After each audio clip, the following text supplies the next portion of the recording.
영동에서 한 동호회발 확진자가 무더기로 나왔습니다. 청주에선 시청 사회복무요원이 확진돼 일부 부서가 폐쇄됐습니다.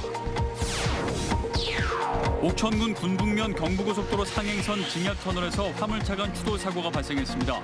이후 터널 안으로 진입한 차량들이 연쇄 추돌해 5명의 사상자가 발생했습니다.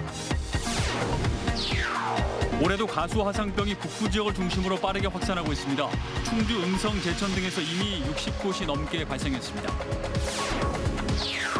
인도에서 파라솔 영업을 가능하게 하는 조례가 청주시 의회 상임위를 통과했습니다.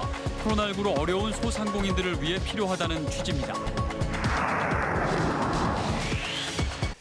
여러분 안녕하십니까. CJB 8시 뉴스 시작합니다. 오늘 충북에서 코로나19 확진자 9명이 추가로 발생했습니다.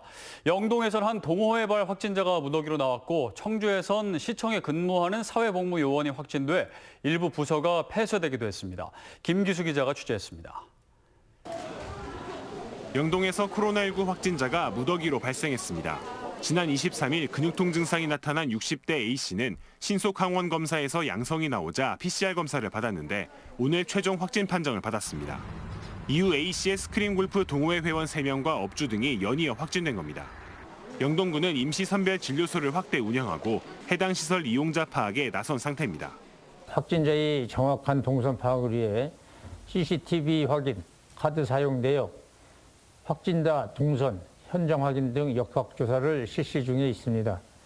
청주에선 시청 별관에서 근무하는 20대 사회복무요원이 코로나19에 확진됐습니다. 코로나19 확진자가 나오면서 해당 부서는 물론 인근 부서까지 모두 폐쇄된 상태입니다. 방역당국은 접촉자 39명에 대해 코로나 검사를 진행하고 최초 감염 경로 파악에 나서고 있습니다. 한편 오는 27일부터 시작되는 아스트라제네카 백신 접종 예약률은 상대적으로 낮은 연령대에서 저조한 것으로 나타났습니다. 70에서 74세의 경우 74.2%, 65에서 69세는 69.2%의 접종 예약률을 보였지만 60에서 64세의 경우 56.2%로 절반을 조금 넘긴 상태입니다. 예약 시기가 조금 늦게 시작을 했기 때문에 아직은 동의율이 한 50% 정도밖에 안 되는 걸로 알고 있는데 이 부분에 대해서는 저희가 이제 시군 읍면동이라든지 여러 경로를 통해서 적극적으로 홍보를 해서 방역당국은 언제 어디서든 코로나가 확산될 수 있는 위기 상황이라며 마스크 착용 등 개인 방역 수칙 준수를 당부했습니다. CJB 김기수입니다.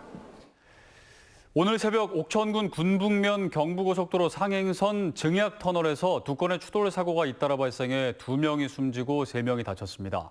사망자 2명은 터널 내부에서 일어난 두 번째 추돌 사고로 발생했는데 당시 터널 안은 입구에서 먼저 발생한 추돌 사고로 정전이 된 상태였습니다.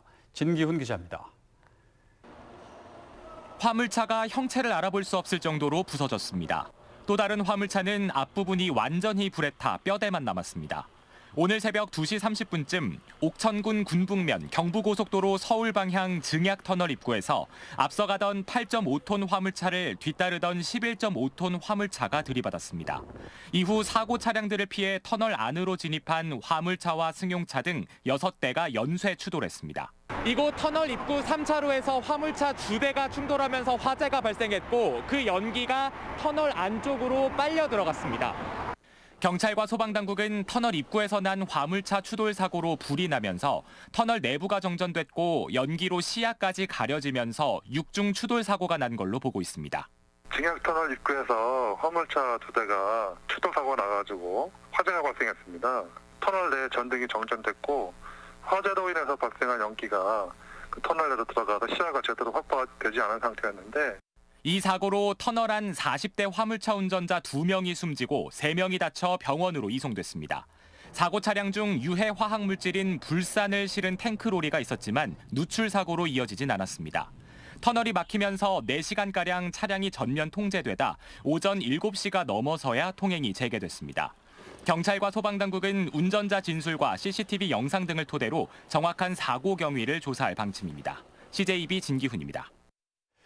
지난해 충북을 강타한 과수 화상병이 결국 올해도 도내 북부 지역을 중심으로 빠르게 확산되고 있습니다. 어제 하루에만 충주에서 12건이 추가 확진되는 등 도내 과수 화상병 발생 농가는 이미 60곳을 넘어섰습니다. 이윤영 기자입니다. 20년째 키운 사과나무들이 뿌리채 뽑혀나갑니다. 13,000여 제곱미터에 걸쳐 1,000그루가 넘는 나무들이 그대로 땅에 묻혔습니다. 바로 옆 농가까지 번진 과수 화상병이 여지없이 이곳 과수원까지 파고든 겁니다.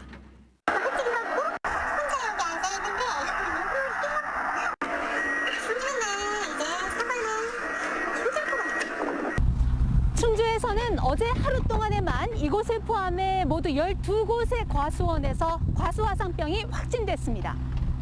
올 들어 충북에서 과수화상병이 처음 발견된 건 지난달 19일. 충주시 산청면의 한 과수원 사과나무 줄기에서 궤양 증상이 발견돼 일대 500여 그루가 모두 매몰 처리됐습니다. 그로부터 불과 한 달여 만에 춘주가 52건, 음성 8건, 제천 4건 등 벌써 64건이 확진되는 등 인근 시군으로 무섭게 확산되고 있습니다. 과수화상병은 기온이 오르면 병원체의 전이가 더 활발해지는 데다 비가 오면 주위에 오래된 가지로 균이 빠르게 퍼져나가는데 최근 계속된 비가 급격한 확산의 원인으로 지목됩니다.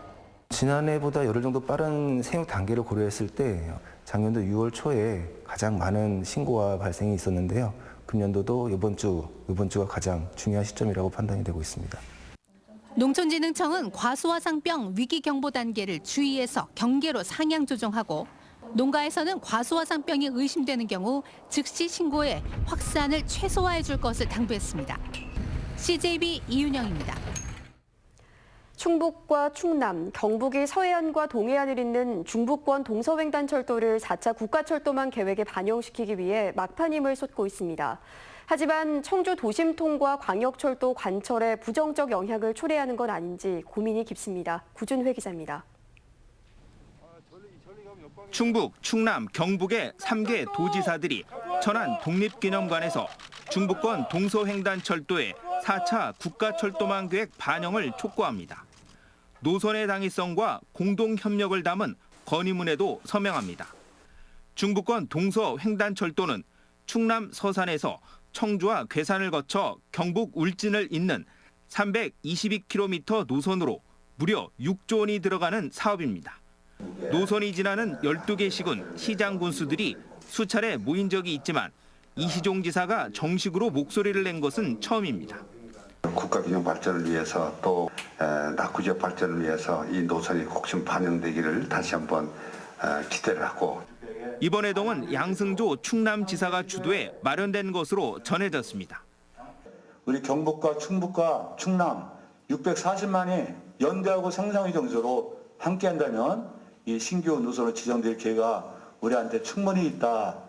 이 지사는 지난달 충북도청에서 이재명 경기지사를 만나서는 수도권 내륙선의 국가철도망 계획 반영에 협력하기로 약속했습니다. 역시 국가균형발전이란 대명분이 연대의 고리였습니다. 수도권에서 발생하고 있는 뭔가 심각한 문제들의 뿌리도 자세히 들여다보면 수도권 집중이 원인이었다는 생각이 듭니다. 하지만 내심 청주도심 통과 충청광역철도를 1순위로 밀고 있는 충청북도로서는 마음이 편치 않습니다. 지난달 발표된 4차 철도망 초안에 수도권 내륙선이 반영되고 동서횡단철도가 예비 사업인 추가 검토 사업에 이름을 올린 반면 청주도심 통과 노선만 빠진 겁니다. 국가철도망 계획 확정이 얼마 남지 않은 상황에서 여러 노선을 요구하는 모양새가 자칫 국토부에 잘못된 신호를 줄까 걱정입니다. 그렇다고 타시도와의 협력, 도내 시군의 염원도 무시할 수 없는 상황이어서 연대 수위 조절에 고심하고 있습니다. CJB 구준혜입니다. 청주 고속버스 임시터미널이 오늘부터 본격 가동에 들어갔습니다. 지난해 9월 청주 고속터미널 현대화 사업이 승인됨에 따라 기존 부지에는 새 터미널과 주거 상업시설이 들어서기 때문인데요. 이르면 다음 달에 기존 건물 철거가 시작되고 레지던스 견본주택이 동시에 문을 열 전망입니다. 안정은 기자입니다. 청주시 가경동에 위치한 청주 고속터미널 맞은편에 임시터미널이 생겼습니다. 20여 년간 사용하던 청주 고속터미널이 복합개발 사업에 따라 철거 수순에 들어갔기 때문입니다. 85평 규모의 임시터미널은 대합실과 매표소, 버스회사 사무실 등을 갖췄습니다. 택시를 저 건너편에서 내렸는데 이제 그거를 미리 조금 인지를 하고 있고 플래카드도 써져 있어서 그래도 뭐 크게 혼란스럽지는 않고. 승차장은 임시터미널 앞, 하차장은 기존 터미널 앞 시내버스 정류장으로 이원화됐습니다. 임시 승하차장 사이 제2순환로 왕복 6차선 도로에는 시민들의 이동 편의를 위해 횡단보도가 설치됐습니다. 하루 평균 90회 운행하는 고속버스는 현행 유지됩니다. 운행의 안전을 위해서 진입로로부터 고속버스의 전용차도를 만들고 승차함을 4개로 별도로 만들었습니다. 또한 고속버스의 안전을 위해서 차선 규제 블럭을 설치해서 기존 부지에는 오는 2024년까지 지상 49층 3개동 규모의 주상복합시설이 들어섭니다. 새 터미널과 250여 세대의 주거시설, 상업시설 등을 구축한다는 계획입니다.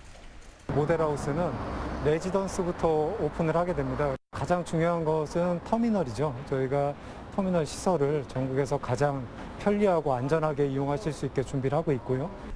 주상복합시설 시공사로 어떤 업체가 나설지 관심이 모아지는 가운데 다음 달부터는 기존 건물 철거가 시작됩니다. CJB 안정은입니다.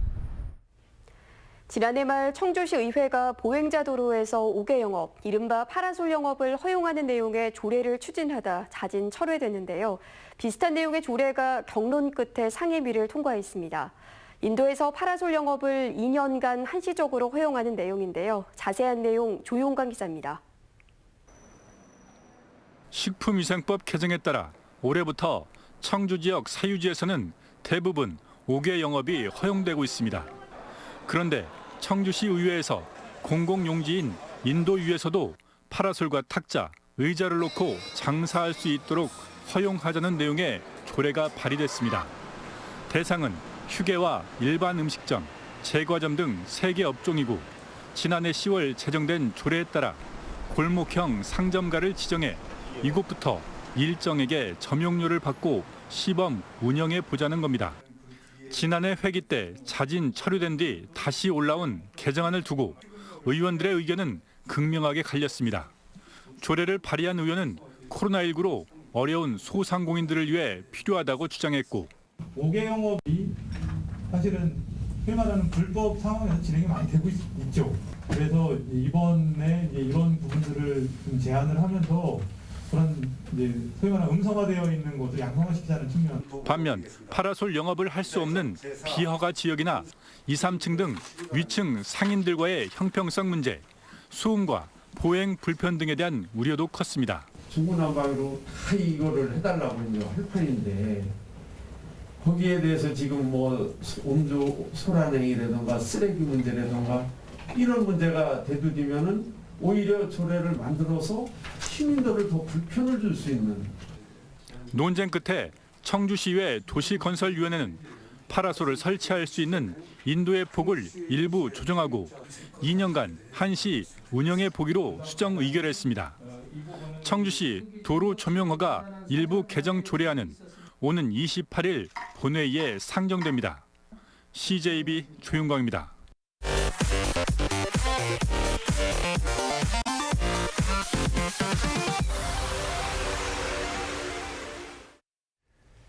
스스로 목숨을 끊은 청주 여중생 2명 중 1명의 의붓 아버지인 A씨가 구속됐습니다. 청주지법 신우정 영장 전담 부장판사는 도주 우려와 증거인멸 우려가 있다며 A씨에 대한 구속영장을 발부했습니다. A씨는 자신의 의붓 딸과 딸의 친구에게 성범죄를 저지른 혐의를 받고 있습니다. 두 학생은 지난 12일 청주의 한 아파트에서 숨진 채 발견됐으며 경찰은 A씨의 범행이 이들의 극단적 선택과 관련이 있는지 수사하고 있습니다. 충북경찰청 부동산 투기사범 전담 수사팀은 개발 예정지 땅 투기 의혹과 관련해 현재 31명을 내사 또는 수사 중에 있으며 이 중 18명을 입건했다고 밝혔습니다. 입건된 18명 가운데는 경찰이 지난 7일 압수수색을 진행한 충북개발공사의 간부 1명을 포함해 지방의원 2명과 공무원 1명도 포함되어 있습니다. 이들은 비공개 정보를 이용해 토지를 매입하거나 농지 취득 자격 증명을 허위로 작성한 혐의를 받고 있습니다. 청주도심 통과 광역철도 쟁취 범시민 비상대책위원회가 촛불 문화제를 열기로 했습니다. 비대위는 지역민의 광역철도 유치 염원을 하나로 모으기 위해 다음 달 1일 저녁 7시 30분 청주 성안길에서 촛불 문화제를 열기로 했다고 밝혔습니다. 또 오는 28일 마감되는 청와대 국민청원 참여 인원이 아직 5만여 명 수준에 머물러 있다며 도민들의 참여를 간곡히 호소했습니다. 시제 8시 뉴스를 모두 마칩니다. 시청해주신 여러분 고맙습니다.